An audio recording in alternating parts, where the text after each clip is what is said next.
রাশিয়ার কাজাখস্তানে আজারবাইজান এয়ারলাইন্সের বিমান বিধ্বস্ত হওয়াকে রাশিয়ার আকাশ সীমায় মর্মান্তিক ঘটনা উল্লেখ করে ক্ষমা চেয়েছেন রাশিয়ার প্রেসিডেন্ট ভ্লাদিমির পুতিন। শনিবার আজারবাইজানের প্রেসিডেন্ট ইলহাম আলিয়েভকে ফোন করে ক্ষমা চান তিনি। বিমানটি রাশিয়ার মিসাইলের আঘাতে বিধ্বস্ত হওয়ার অভিযোগ স্বীকার করেননি রুশ প্রেসিডেন্ট। তবে সরকারি ওয়েবসাইটে দেওয়া বিবৃতিতে জানানো হয়েছে, বিমানটি যখন রাশিয়ায় অবতরণের চেষ্টা করছিল তখন দেশটির এয়ার ডিফেন্স সিস্টেম একটা ড্রোন হামলা প্রতিহত করছিল। ক্রিসমাসের দিন ৬৭ জন যাত্রী নিয়ে আজারবাইজান এয়ারলাইন্সের একটি ফ্লাইট বাকু থেকে রাশিয়ার গ্রোজনি যাচ্ছিল, কিন্তু কাজাখস্তানের আতকাও পৌঁছালে তা বিধ্বস্ত হয়। মারা যান বিমানের ৩৮ আরোহী। অ্যাভিয়েশন বিশেষজ্ঞদের দাবি, ইউক্রেনের একটি ড্রোন হামলা প্রতিরোধ করতে গিয়ে রাশিয়ার এয়ার ডিফেন্স সিস্টেমের ক্ষেপণাস্ত্রের আঘাতেই বিমানটি বিধ্বস্ত হয়। এ নিয়ে ব্যাপক সমালোচনা আর আজারবাইজানের রাশিয়া বিরোধী বিক্ষোভের মুখে শনিবার Vladimir Putin আজারবাইজানের president Ilham আলিয়েভকে phone করে ক্ষমা চান। তবে সরাসরি নিজেদের দোষ স্বীকার করে ক্ষমা চাননি পুতিন। তিনি শুধু ক্ষমা চেয়েছেন এমন ঘটনা রাশিয়ার আকাশসীমায় ঘটেছে বলেই। তবে এই ফোনালাপের বর্ণনা দিতে গিয়ে যে সরকারি ভাষ্য ক্রেমলিন দিয়েছে তাতে বলা হয়, বিমানটি বিধ্বস্ত হওয়ার সময় রাশিয়া একটা ড্রোন হামলা প্রতিহত করছিল। কোন বিশেষজ্ঞ মনে করেন, পুতিন ক্ষমা চাইলেও ক্রেমলিনের বিবৃতি বিশ্লেষণ করলে বোঝা যায় রাশিয়া এই ঘটনার জন্য ইউক্রেনকেই দোষ দিচ্ছে। তবে রাশিয়া স্বীকার না করলেও দুর্ঘটনাটি সম্পর্কে ধীরে ধীরে যেসব তথ্য প্রকাশ পাচ্ছে তাতে এটাই স্পষ্ট হচ্ছে যে রাশিয়ার প্রতিরক্ষা বাহিনীর আঘাতেই আজারবাইজান এয়ারলাইন্সের প্লেনটি বিধ্বস্ত হয়েছে। কোন বিশ্লেষক মনে করেন, এই দুর্ঘটনাটি আঞ্চলিক রাজনীতিতে রাশিয়ার অন্যায্য প্রভাবের দিকটিও চোখে আঙুল দিয়ে দেখিয়ে দিল। বিশ্লেষকরা মনে করেন, রাশিয়ার ভুলে আজারবাইজানের এতগুলো নাগরিকের প্রাণ যাওয়ার ফলে দুই দেশের সম্পর্কে যে টানাপোড়েন তৈরি হলো তাতে আঞ্চলিক রাজনীতিতে মস্কোর আধিপত্যের উপর প্রভাব পড়তে পারে। সাউথ কোরিয়া বিধ্বস্ত হওয়া বিমানের ১৮১ জন যাত্রী ও ক্রুর মধ্যে মাত্র ২ জনকে জীবিত উদ্ধার করতে পেরেছে দেশটির ফায়ার এজেন্সি। বাকি ১৭৯ জনই বেঁচে নেই বলে আশঙ্কা করছেন দেশটির কর্মকর্তারা। রবিবার সকালে বিমানবন্দরে অবতরণের সময় রানওয়ে থেকে ছিটকে দেয়ালে বিধ্বস্ত হয় জেজু এয়ারলাইন্সের বোয়িং 737 বিমানটি। দুর্ঘটনার কারণ জানতে তদন্ত করছে সাউথ কোরিয়ার পরিবহন মন্ত্রণালয়। থাইল্যান্ডের ব্যাংকক থেকে ১৭৫ জন যাত্রী এবং ৬ জন ক্রু নিয়ে সাউথ কোরিয়ার উদ্দেশ্যে উড়াল দেয় জেজু এয়ারলাইন্সের একটি বিমান। মোয়ান ইন্টারন্যাশনাল বিমানবন্দরে অবতরণের সময় সেখানকার দেয়ালে ধাক্কা লেগে বোয়িং 737 বিমানটি বিধ্বস্ত হয়। রবিবার স্থানীয় সময় সকাল ৯টা ৩ মিনিটে এই ঘটনা ঘটে বলে জানিয়েছে পরিবহন মন্ত্রণালয়। বিমানে থাকা ১৭৫ জন যাত্রীর মধ্যে ১৭৩ জন সাউথ কোরিয়ান এবং ২ জন থাইল্যান্ডের নাগরিক। বিধ্বস্ত বিমান থেকে এখন পর্যন্ত ২ জনকে জীবিত উদ্ধার করতে সক্ষম হয়েছে দেশটির ন্যাশনাল ফায়ার এজেন্সি। তারা দুজনই নারী। দেশটির কর্মকর্তারা আশঙ্কা করছেন বাকি ১৭৯ জনই প্রাণ হারিয়েছে।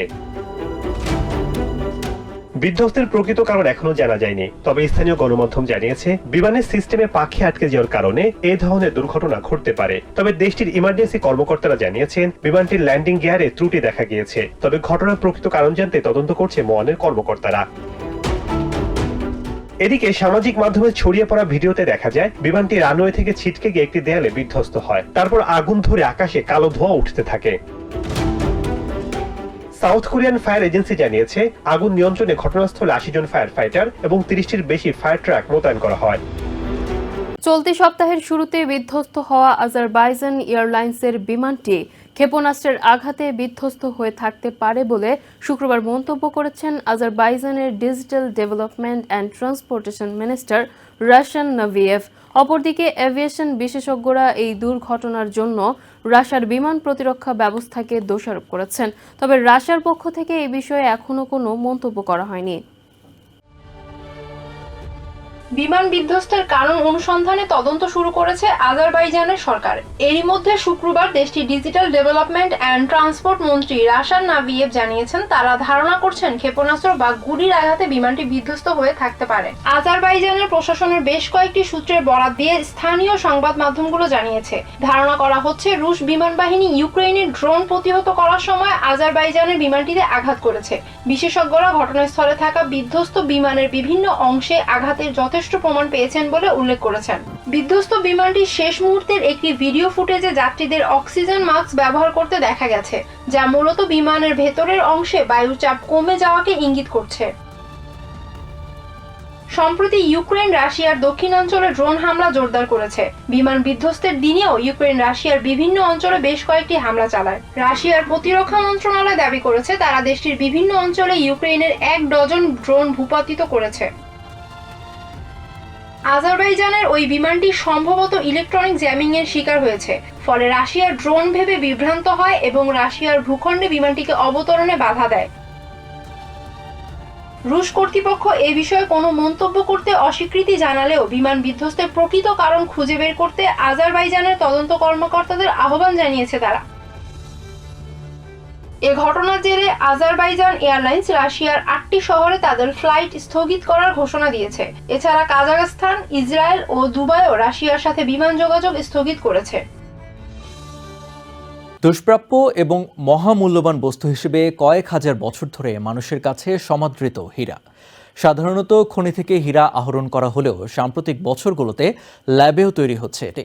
তবে ল্যাবে তৈরি হীরা নকল নয়, বরং খনি থেকে পাওয়া হীরার মতোই একই বৈশিষ্ট্য ধারণ করে। ইউরোপের বাজারে সবচেয়ে বেশি কৃত্রিম হীরা উৎপাদনকারী দেশ ইউক্রেন। মূল্যবান এই বস্তু গহনা তৈরি ছাড়াও কম্পিউটার, সামরিক যানবাহন, অস্ত্র তৈরি সহ নানা কাজে ব্যবহৃত হয়। এগুলো ল্যাবে তৈরি সিনথেটিক বা কৃত্রিম হীরা। ল্যাবে উৎপাদিত হলেও এগুলো সত্যিকারের হীরাই, বরং খনি থেকে আহরণ করা হীরা থেকে বিশুদ্ধ ও কম মূল্যের। তাই গহনা সহ নানা শিল্প খাতে এর চাহিদা ব্যাপক। ইউরোপের কৃত্রিম হীরা তৈরির সবচেয়ে বড় কারখানা রয়েছে যুদ্ধবিধ্বস্ত ইউক্রেনের রাজধানী কিয়েভে। প্রাকৃতিক হীরার মতো ল্যাবে তৈরি হীরাও প্রচন্ড চাপ ও তাপের মধ্যে তৈরি করা হয়। কিয়েভের সোলো ডায়মন্ডসের সিইও জুলিয়া কুশার HPHT বা উচ্চ তাপ ও চাপ পদ্ধতি ব্যবহার করে কৃত্রিম হীরা তৈরির পদ্ধতির বিষয়ে জানান। মেশিনের ভেতরে নিয়ন্ত্রিত পরিবেশে মাসখানেক রাখার পর তৈরি হয় হীরা। এরপর এগুলোকে পলিশ করে কেটে বিভিন্ন শিল্পে ব্যবহারের জন্য প্রস্তুত করা হয়। ইউক্রেনের মতো যুদ্ধে লিপ্ত থাকা দেশগুলোর জন্য প্রতিরক্ষা খাতের যন্ত্রাংশ অত্যন্ত গুরুত্বপূর্ণ। উচ্চ প্রযুক্তির প্রতিরক্ষা প্রতিষ্ঠানগুলো ইউক্রেনে দ্রুত দৃঢ় অবস্থান তৈরি করছে।